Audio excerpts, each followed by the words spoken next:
हाँ जी, तो हम आ गए हैं 1.3 पे। तो आज की क्लास में मुझे उम्मीद है हम चैप्टर 1 खत्म कर देंगे। मतलब जो इंपॉर्टेंट क्वेश्चंस हैं वो सब हम करके चैप्टर 1 खत्म कर देंगे। जो बेकार के क्वेश्चंस हैं और जो नहीं आएंगे ना 0% आंसर, वो तो मैं करवाऊंगा ही नहीं। बता चुका मैं तुम्हें, ठीक है। तो अब हम सीधा क्वेश्चन स्टार्ट करते हैं। हमने 1.3 का क्वेश्चन नंबर 1 कर लिया था। आज से हमें क्वेश्चन नंबर 2 से स्टार्ट करना है, ठीक है। क्वेश्चन नंबर 2 भी बहुत कम चांस है आने के। 1% मैं मैक्सिमम चांस करूँ 1% जो आ जाए। क्वेश्चन में कहता है यू नो दैट, हमें क्वेश्चन में दे रखा है कि जो 1/7 है उसकी वैल्यू है 0.142857 के ऊपर बार। मतलब ये पूरा नंबर रिपीट होता है। इसका आंसर क्या है? 0.14285 14285 14285। ये नंबर रिपीट होते जा रहा है इनफाइनाइट टाइम्स, ठीक है। अब क्वेश्चन कहता है कैन यू प्रिडिक्ट। प्रिडिक्ट का मतलब क्या होता है? क्या तुम गैस कर सकते हो what the decimal expansion of 2/7 3/7। मतलब में 2/7 3/7 4/7 5/7 और भी कुछ है 6/7।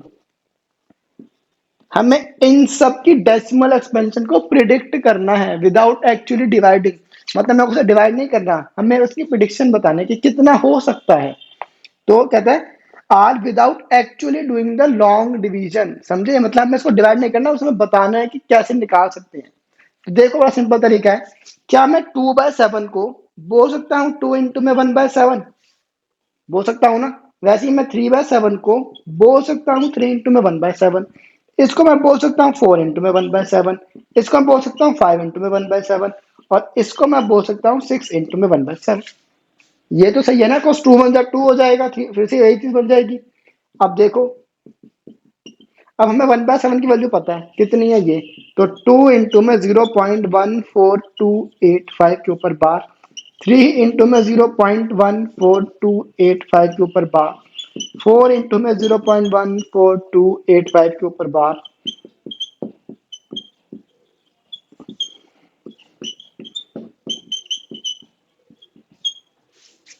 मुश्किल क्वेश्चन, बेकार से क्वेश्चन पेपर में नहीं आते, ठीक है। तो बस अब हमें इसको मल्टीप्लाई करके आंसर लिखना है। क्वेश्चन सॉल्व हो चुका है हमारा, ठीक है। तो बस क्वेश्चन ने कहा था, देखो क्वेश्चन ने कहा क्या था।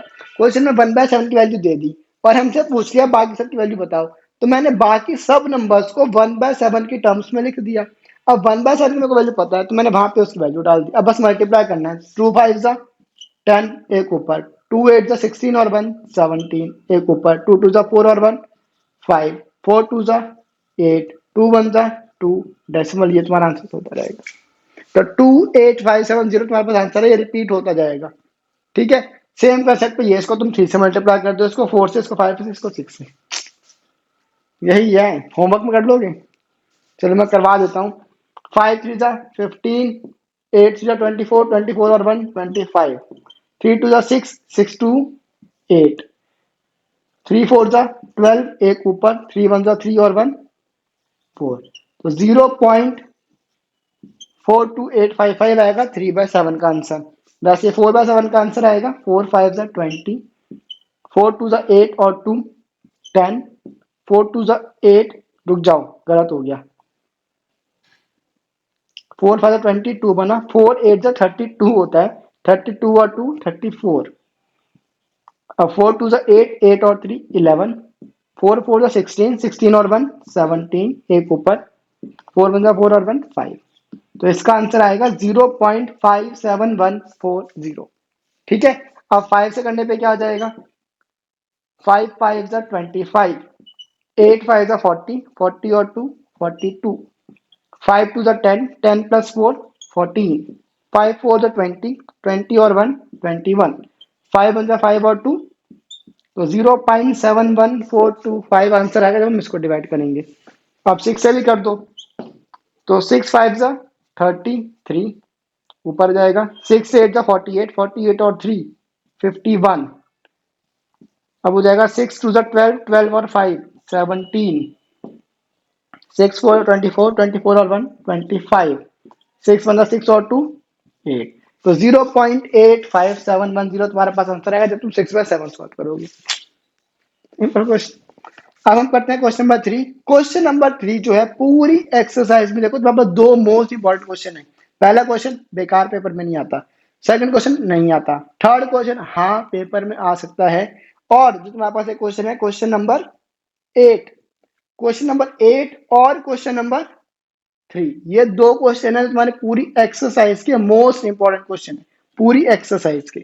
ठीक है, तो मेरे को करंट इसको स्पेस चाहिए, तो तुम्हें ये नोट करना है तो कर लो, या अपने आप ही कर देना, बेकार सा क्वेश्चन है। ठीक है, शुरू हो जाओ, तुम नोट करो, मैं साफ करता हूँ, फिर हम आगे बढ़ते हैं। ठीक है, हो जाओ शुरू। हाँ जी, तो अब हम करें स्टार्ट क्वेश्चन नंबर 3। देखो मैं तुम्हें एक बात बता दूं, इस एक्सरसाइज के जो मोस्ट इंपॉर्टेंट क्वेश्चन है ना, वो सिर्फ दो हैं, एक क्वेश्चन नंबर 3 और एक क्वेश्चन नंबर 8। बस अगर एग्जाम्स में कुछ आएगा तो इन दोनों में से आएगा, और तो पूरी एक्सरसाइज बेकार। ठीक है, तो हम क्वेश्चन नंबर 3 कर रहे हैं, तो अगर तुम तब तक सो रहे थे ना, उठ जाओ। ठीक है, तो क्वेश्चन नंबर 3 क्या कहता है, फर्स्ट पार्ट देख लेते हैं। देखो मैं इस क्वेश्चन में क्या दे रखा, अब तक हमने क्वेश्चन 1 में क्या पढ़ा, हमारे पास एक फ्रैक्शन था, हमें उस फ्रैक्शन के हेतु में डेसिमल एक्सपेंशन बनाना था, राइट। अब इस क्वेश्चन में हमारे पास एक डेसिमल एक्सपेंशन हमें दे रखी है, हमें उस डेसिमल एक्सपेंशन का एक फ्रैक्शन बनाना है। ठीक है, तो क्वेश्चन बेसिकली ये है, अब हमें इसका एक फ्रैक्शन बना कर देना है। कैसे बनाते हैं आ जाओ देख लो। हम क्या करते हैं, सबसे पहले इसका ना देखो प्रॉपर एक स्टेप्स है, तो तुम्हें वो याद करना है, या तुम्हें जो करना है वो समझ लो। जो मैं सॉल्यूशन लिख रहा हूँ तुम्हें वो चीज याद करनी है और तुम्हें पेपर में लिख के आना। ठीक है, मैं तुम्हें ऑब्वियसली हर एक चीज की प्रॉपर एक्सप्लेनेशन दूंगा। ठीक है, बट तरीका यही है, तुम्हें ऐसे ही इसको याद करना और ऐसे ही लिख के आना है, बात ये है। ठीक है, अब आओ सबसे पहले हम करते हैं, let x is equal to 0.6 के ऊपर बार। ठीक है, इसका मतलब है मैंने x की वैल्यू ले ली 6666। ठीक है, अब हम करते हैं, इसको डाल दो इक्वेशन नंबर 1। अब दोनों को कर दो multiply, multiply both sides with 10 या बाय 10। तुम अब दोनों साइड्स को 10 से कर दो मल्टीप्लाई, तुम्हारे पास आंसर क्या हो जाएगा, 10 into x is 10x, 0.666 into 10 is 6.6666 से चलता जाएगा। ठीक है, अभी आ गया नंबर 2। अब तुम्हें ये 666 को हटाना है, तो तुम क्या कर दो, दोनों को सब्ट्रैक्ट, सब्ट्रैक्ट 1 फ्रॉम 2, मतलब इसमें से इसको कर दो माइनस, तो क्या हो जाएगा 10x minus x, left hand side से लेफ्ट हैंड साइड माइनस हो जाएगी, राइट हैंड साइड से राइट हैंड साइड माइनस हो जाएगी, मतलब 6.666 माइनस 0.666। अब 66666 सारा कट जाएगा, क्या बचेगा, ये हो जाएगा 9x इज इक्वल टू 6। ठीक है, अब x क्या हो रहा है और 9 आपस में मल्टीप्लाई, तो वहां पर जाके डिवाइड, तो क्या हो जाएगा ये x इज इक्वल टू 6/9। तो कुछ तुम्हें काटना है, काटना है काट लो, तुम्हारे पास आंसर आ चुका है 6/9। अगर तुम इसको सॉल्व करोगे तुम्हारा आंसर 0.66666 यही बन जाएगा, करके देख लो। ठीक है, करके देखना है तो देख लो, 6 9 0 पॉइंट बढ़ गया ये, तो 9 कितने पे जाएगा, 6 जा, यही होगा ना, 9 6 9 कितना होगा 54, 6 बचा, फिर 60, फिर 6 जा 54, ये तुम्हारा चलता जाएगा। तुम्हारे पास फ्रैक्शन क्या बन गया है 6/9। क्लियर है क्वेश्चन। अब सेम इसी तरीके से हम करेंगे इसका सेकंड पार्ट। सेकंड पार्ट हमारे पास क्या है, 0.47 के ऊपर बार है, ध्यान रखना 0.4 सिर्फ 7 के ऊपर बार है, 4 7 बार नहीं, इसका मतलब है इसको एक्सपेंड करने बनता है 0.4777, ये तुम्हारे पास आंसर बनता है, ना कि 4747, ये नहीं बनता है। ठीक है, अब वही करेंगे, हमने करा let x is equal to this value, इसको मान लो 1। अब हम इसको 10 से मल्टीप्लाई नहीं करेंगे, क्यों, क्योंकि अगर मैं 10 से मल्टीप्लाई करूंगा तो मेरे पास आंसर क्या आएगा, सोचो जरा, नहीं सोचा, अगर मैं 10 से मल्टीप्लाई तो इसका आंसर आएगा 4.77, ये चलता जाएगा तुम्हारे पास। अब जब मैं इसको माइनस करूंगा तो मेरे पास आंसर बचेगा, लास्ट में पास 3 बच जाएगा एक। ठीक है, या तुम कर सकते हो, 10 से कोई फर्क नहीं पड़ता, और 10 से ही कर देते हैं, आगे देखेंगे क्या होता है। ठीक है, 10 से करेंगे इसे मल्टीप्लाई बोथ साइड्स बाय 10, तो ये क्या हो जाएगा 10x इज इक्वल टू 4.7777 ही चलता जाएगा, इसको डाल दो 2, यही होगा ना। अब दोनों को हम क्या, देखो स्टेप सारे सेम रहेंगे, पहले हमने x की वैल्यू ली, फिर हमने मल्टीप्लाई करा, मल्टीप्लाई 10 से होगा, 100 से होगा, 1000 से होगा, तुम्हारा डिपेंड करेगा तुम्हारे पास वैल्यू कौन सी है। मैं तुम्हें थर्ड पार्ट तो समझ आएगा कि मैं क्या कहना चाहता हूँ, ये तो समझ आएगा। अब हमने क्या करा, मल्टीप्लाई कर दिया, अब हम क्या करेंगे, दोनों को सब्ट्रैक्ट, से सब्ट्रैक्ट 1 फ्रॉम 2, तो क्या हो जाएगा 10x minus x is equal to 4.777 minus 0.4777। ठीक है, ये जो हमारे पास क्या, 9x is equal to, minus कर दो कितना आएगा, 4 का बचेगा 4। अब 7 में से 4 गया, कितना बचेगा, 0.3, 4.3 बचेगा। अब बस x की वैल्यू क्या हो जाएगी, 4.3/9। अब प्रॉब्लम ये है कि मेरे पास ना डेसिमल में आ गया है। जब भी हम फ्रैक्शन बनाते हैं ना, तो हमें कभी भी डेसिमल में वैल्यू नहीं चाहिए होती, बस इतनी सी प्रॉब्लम थी। इसी के लिए हम क्या कर सकते थे, इसको अगर हम 100 से करते माइनस, तो मेरे पास इसका आंसर बनता है 47.77। मान तो वही पड़ते, मेरे पास डेसिमल वैल्यू आती है, तो तुम क्या कर सकते हो, डेसिमल हटाओ 10 बढ़ाता हूँ, बस क्या बन जाएगा 43/90। ये कर लो तुम। ठीक है, तो 43/90 को अगर तुम सॉल्व करते हो तो तुम्हारे पास आंसर बन जाएगा 0.477777। ठीक है, कैलकुलेटर में चेक कर लेना, ये तुम ऑब्वियसली खुद तो चेक करोगे नहीं, है ना। अब हमारे पास थर्ड पार्ट। थर्ड पार्ट में तो समझते हो कैसे होगा, तरीका हमारा सेम रहेगा, मैं यहीं पे कर देता हूँ, शॉर्ट में कर दूंगा। थर्ड पार्ट में हमारे पास है 0.001, इन तीनों के ऊपर बार है, इसका मतलब है ये चल रहा है 0.001 001 001, इस तरीके से वैल्यू रिपीट हो रही है। ठीक है, तो पहला मेथड हमारा same, let x is equal to 0.001 के ऊपर बार। ठीक है, उसके बाद क्या करेंगे, मल्टीप्लाई बोथ साइड्स बाय, अब हम 10 से नहीं करेंगे, 100 से भी नहीं करेंगे, 1000 से करेंगे। क्यों, अगर मैं इसको 1000 से करता हूं तो आंसर क्या बन जाएगा, 1.001001001। देखो अपने पास 001 चलता जाएगा तो साथ में माइनस हो जाएगा इकट्ठा, तो क्या हो जाएगा 1000x इज इक्वल टू 1.001001001 चलता जाएगा अभी। ऐसे डाल दो 2। अब अगर मैं इसे 10 से करते हो क्या प्रॉब्लम होती, अगर मैं इसको 10 से करता मेरे पास आंसर आता 0.01001001001, ये आता ना। अब अगर मैं इसमें 001 माइनस करता तो मेरे पास वैल्यू अभी भी 1 की बचती, तो 0011011 ऐसी कुछ वैल्यू मेरे पास आती, बट कभी भी सारे के सारी वैल्यूज नहीं करती। अब जब मैंने इनको 1000 से करा तो मेरे पास आंसर आया है 1 पॉइंट ये। अब देखो 001 ये सब कट जाएगा आपस में, ये फायदा, और मेरे को रिपीटिंग वैल्यू सबको कैंसिल ऑफ करना है।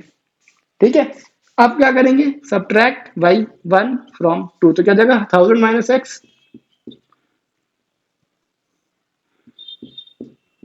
इज इक्वल टू 1.001001001 माइनस 0.001001001, तो क्या हो जाएगा 999x is equal to 1। X की वैल्यू जाएगी 1 अपॉन में 999, जब बस फ्रैक्शन आ गया 1 अपॉन में 1999। अगर तुम इसको डिवाइड करोगे तो आपका आंसर यही बन जाएगा, करके देख लेना। ठीक है, अब इसी टाइप का सेम टाइप का क्वेश्चन है, क्वेश्चन नंबर 4, इसमें तुम्हारे पास 0.99999 ये चलता जा रहा है। तो ये क्वेश्चन तुम्हारा होमवर्क है, अपने आप कर लेना, या मैं करवा दूं, क्या होमवर्क क्लास बनानी पड़ेगी, चलो मैं करवा ही देता हूँ मेरे को, या मैं इसमें करवा दूं, तुम एक काम करो, इस पार्ट को कर लो नोट, बस इस पार्ट को, मैं बस इतना पार्ट इरेज करूंगा और इसी पार्ट में क्वेश्चन 4 को डाल दूंगा। ठीक है, तुम नोट कर लो, जल्दी से शुरू हो जाओ। तो तुमने नोट कर लिया। अब देखो क्या करा मैंने, जहां पे मैंने कर दिया 0.9 के ऊपर बार, क्वेश्चन देखो 4 यही है, क्वेश्चन सेम है, express 0.999 in the form p/q। ठीक है, तो मैंने वही कर दिया, तो हम क्या करेंगे, x की वैल्यू 0.999 हो जाएगी। अब मल्टीप्लाई बोथ साइड 10 से ही करेंगे, तो ये क्या हो जाएगा 10x इज इक्वल टू, बस ये वैल्यू चेंज रहेगी, क्या हो जाएगा 9.9999, ये हो जाएगा। अब दोनों को माइनस कर दो तो क्या हो जाएगा 10 माइनस एक्स, तो 9x हो जाएगा, और इसमें बस क्या हो जाएगा 9.999 माइनस 0.9999। अब 9999 पूरा कैंसिल, तो क्या बचेगा सिर्फ 9। अब 9x/9 क्या आंसर आया, 9/9, तो आंसर इज 1 आएगा बेसिकली, तुम्हारा x की वैल्यू क्या हो जाएगी 1। अब क्वेश्चन देखो आगे क्या कहता है, आर यू कहाँ गया, are you surprise by your answer, क्योंकि 1/1 को क्या मैं 0.999 बोल सकता हूँ, इसीलिए याद है जब हमने पहले कभी क्वेश्चंस करे होंगे, जब भी मेरे पास आंसर आता है 0.99999, तो हम क्या बोलते हैं, इसको 1 ही मान लो। तो दिस इज, अगर हम बहुत बड़ी वैल्यू लें तो वो 1 के ही इक्वल होती है, तो हमें बस बेसिकली इस फ्रैक्शन से ये चीज शो कर दी गई है। ठीक है, अब तुम ये सारा का सारा नोट कर लो। अब हम बढ़ेंगे आगे क्वेश्चन नंबर किसकी तरफ, मेरा पेज चला गया, अब हम बढ़ते हैं क्वेश्चन नंबर 8 की तरफ। हाँ, क्वेश्चन नंबर 8 इंपॉर्टेंट क्वेश्चन है इसी की तरह, ठीक है, बट उसमें ये हमें याद नहीं करना, उसमें डिवाइड करना है। कोई नहीं, तो पहले इसको नोट कर लो, फिर हम उसकी बात करते हैं, ठीक है। शुरू हो जाओ। हाँ, तो हम लोग आए क्वेश्चन नंबर 8 पे। क्वेश्चन नंबर 8 अच्छा क्वेश्चन है, तो ध्यान से सुनना। क्वेश्चन नंबर 8 क्या कहता है, find three irrational number between. Irrational पता है ना क्या होती है, जो कि क्या होती है, नॉन टर्मिनेटिंग है, नॉन रिपीटिंग, ठीक है। हमें ऐसे कितने 3 नंबर निकालने हैं, 5/7 और 9/11 के बीच में। याद हमने क्या करा था, जितने नंबर निकालने थे उसमें +1 करा, तो 4/4 से मल्टीप्लाई डिवाइड कर दिया। वो नहीं करना है, क्यों, वो हम करते हैं जब हमें रैशनल नंबर निकालने होते हैं। क्वेश्चन पढ़ लेना अच्छे से, जब हमें इर्रेशनल नंबर निकालने हैं, इससे हमारे रैशनल नंबर आते हैं, ठीक है, तो कंफ्यूज मत होना। हमें क्या करना पड़ेगा, इसको डिवाइड करते हैं पहले, ठीक है। 7 और 5 को डिवाइड करो सबसे पहले, तो 5 गया 7, पॉइंट लगाया, 0 बढ़ाया, 7 7 जा 49 -1, तो फिर 0 1 जा 7 माइनस बचा 3, फिर एक 0 बढ़ जाएगा, तो 7 4 जा 28 माइनस बचा 2, फिर 0 बढ़ाया, 2 जा 14, कितना बचेगा 6, फिर 7 8 जा होता है शायद 56, फिर बचा 4 4 हुआ क्या, अभी नहीं हुआ, तो 4 यहाँ 0 बढ़ाया, फिर 7 5 जा 35, यहाँ पे कर देता हूँ, 40 बचा था, 35 बचा 5, तो फिर 0, फिर 7 7 जा 40। अब ये रिपीट होने लगा, देखो 7 आ गया ना दोबारा से, तो हमारा क्या आंसर आया, ये 0.714285 इसके ऊपर बार, मतलब दोबारा से यही आएगा 714285, फिर से 714285, यही नंबर आता रहेगा। 50 हो गया ना, देखो 50 था, फिर वही 49, यही चीज रिपीट होती रहेगी, ठीक है। तो हमारे इसको डिवाइड करने पे आ गया आंसर ये। अब 9/11 को भी कर लेते हैं यहाँ पे, तो 9 11, तो 0 पॉइंट यहाँ 0 बढ़ाया, 8 जा 88 माइनस 2, 0 11 1 जा 11, कितना बचेगा 9 9, ये तो वही हो गया, 81 आएगा इसका आंसर, मतलब ये तुम्हारा हुआ 0.81 के ऊपर बार, ठीक है। अब तुम्हें इन दोनों के बीच में कुछ इर्रेशनल नंबर्स निकालने हैं, तो क्या कर देंगे, देखो पहला नंबर क्या हो जाएगा हमारा 0.72, 71 और 81 है ना, इनके बीच में 72 होगा, 72 02 002 0002 00002, ये तुम्हारा चलता रहेगा। एक नंबर हो गया। दूसरा नंबर देख लो क्या हो सकता है, 0.7404040004 ये चलता रहेगा। अब एक और निकाल दो, तो 79 कर लो, 0.7909009009 000900009। अब देखो ये नंबर्स कौन से हैं, non repeating and non terminating, ये कभी खत्म नहीं होंगे, चलते जाएंगे चलते ही जाएंगे, ठीक है। ये क्वेश्चन भी आने की चांसेस कम है, बट आ जाता है। वैसे बेसिक है ना, रैशनल नंबर ज्यादा पूछे जाते हैं, बट इर्रेशनल नंबर भी पूछ लेते हैं, तो ये भी तुम्हारा इंपॉर्टेंट क्वेश्चन ही है। मतलब देखो इस चैप्टर में बहुत कम क्वेश्चन है इंपॉर्टेंट है, तो गिने चुने क्वेश्चन है, तो वो अच्छे से कर लो, तो वही बेटर है मेरे लिए, मेरे हिसाब से तो। हाँ, तो हम आज की क्लास में करने वाले हैं एक्सरसाइज 1.4। मैंने लास्ट क्लास में बोला था कि ये एक्सरसाइज बहुत ही बेकार एक्सरसाइज है और पेपर में नहीं आती है, ठीक है। बट मैं एक क्वेश्चन करवा देता हूँ, उसी के देता हूँ, दूसरा क्वेश्चन कर लेना, ठीक है। क्वेश्चन नंबर 1 क्या कहता है, देखो हमें ना क्या करना, नंबर लाइंस पे ना चीजों को प्लॉट करना है। तो पहला है 3.765, देखो मैं तो सिंपल समझाता हूँ तुम, देखो ठीक है। नंबर लाइन क्या होती है, जिसमें नंबर्स को प्लॉट करते हैं, राइट। तो मैंने यहाँ पे एक नंबर लाइन बनाई, इसमें मैं दिखाया 0 1 2 3 4 5, ये मेरा नंबर लाइन है। अब कहता है कि ना इसको मैग्नीफाई कर दो और इस नंबर को इस पे प्लॉट कर दो। देखो 3.765 तो प्लॉट कर नहीं सकते हम, इसमें 3 4 5 ये तो प्लॉट कर सकते हैं, बट 3.765 प्लॉट नहीं कर सकते। तो हम क्या करते हैं, देखो अब सबसे पहले 3.765 कौन से नंबर के बीच में आएगा, 3 और 4 के बीच में आएगा, राइट। तो मैंने इन दो को मैग्नीफाई कर दिया। मैग्नीफाई मीन्स अब देखो क्या होता है, मैंने क्या किया, देखो 3.1 3.2 3.3 3.4 3.5 3.6 3.7 3.8 3.9, इसी बात हमारा 4 आ जाता है ना। मैंने इन दो को मैग्नीफाई कर दिया, ठीक है। ये बेकार काम है, क्या पेपर में नहीं आता है। अब तुम्हारा 3.7 तुम्हारा यहाँ पे प्लॉट हो सकता है, राइट, बट मेरे पास 3.7 भी नहीं, तुम्हारे पास 3.76 तो 3.76 कहाँ पे आएगा, 3.70 और 3.80 के बीच में ही तो आएगा। तो तुमने क्या करा, इन दोनों को तुमने फिर से मैग्नीफाई कर दिया। अब देखो, अब तुम्हारा क्या बनेगा, 3.71, 3.72, 3.73, 3.74, 3.75, 3.76, 3.77, 3.78। अब आगे कर लेना, ठीक है। अब तुम्हारे पास क्या है, 3.765। अब 765 कहाँ पे आएगा, देखो 760, 760 और 765 है ना, हाँ, तो 760 और 770 के बीच में आएगा। सही कह रहा हूँ ना मैं, देखो तुम्हारा 76077 इन दोनों के बीच में कहीं आएगा। अब इसको दोबारा मैग्नीफाई करो, ये बेकार काम है, इसको हम बोलते हैं सक्सेसिव मैग्निफिकेशन। हम देखो धीरे धीरे बार बार बार मैग्निफिकेशन ही तो करे जा रहे हैं। तो दोबारा से यही, अब 76 है ना, ये देखो अब 3.761, 3.762, 3.763, 3.764, 3.765, 3.766, 3.767। अब तुम्हारा कौन सा 765, अब तो तुम्हारा प्लॉट हो चुका है, देखो ये रहा। ठीक है, अब जो तुम्हारा सेकंड पार्ट है अपने आप पढ़ लेना, मेरे को तो आता नहीं है। सेम तरीका है, बार बार ये एक्सपेंड का ड्रामा करते रहो और क्वेश्चन करते रहो, ठीक है। पेपर में क्वेश्चन नहीं पूछ जाते, ये मैं तुम्हें गारंटी दे रहा हूँ चीज की, मैं तुम्हें हिंट देता हूँ। 4.26 के ऊपर बार है ना, क्वेश्चन कहता है कि तुम्हें ये 4 डेसिमल प्लेसेस लग जाना, मैं तुम्हें 4.2626 एक राज्य के बाद एक और बन जाएगी, तुम्हें वो काम करना है। तो पहले तुम्हारा 4 और 5 के बीच में आ जाएगा, तो तुम्हारा क्या बनेगा, 4.1, 4.2, 4.3 ऐसे आएगा। फिर 2 और 3 को एक्सपेंड कर देना या मैग्नीफाई कर देना। अब आगे कर लेना, इससे तो मैं नहीं करा सकता, ठीक है। अब जो तुम्हारी है 1.5, ये बहुत अच्छी एक्सरसाइज है। 1.5 पूरी एक्सरसाइज के ऊपर तुम लिखते हो इंपॉर्टेंट, ठीक है।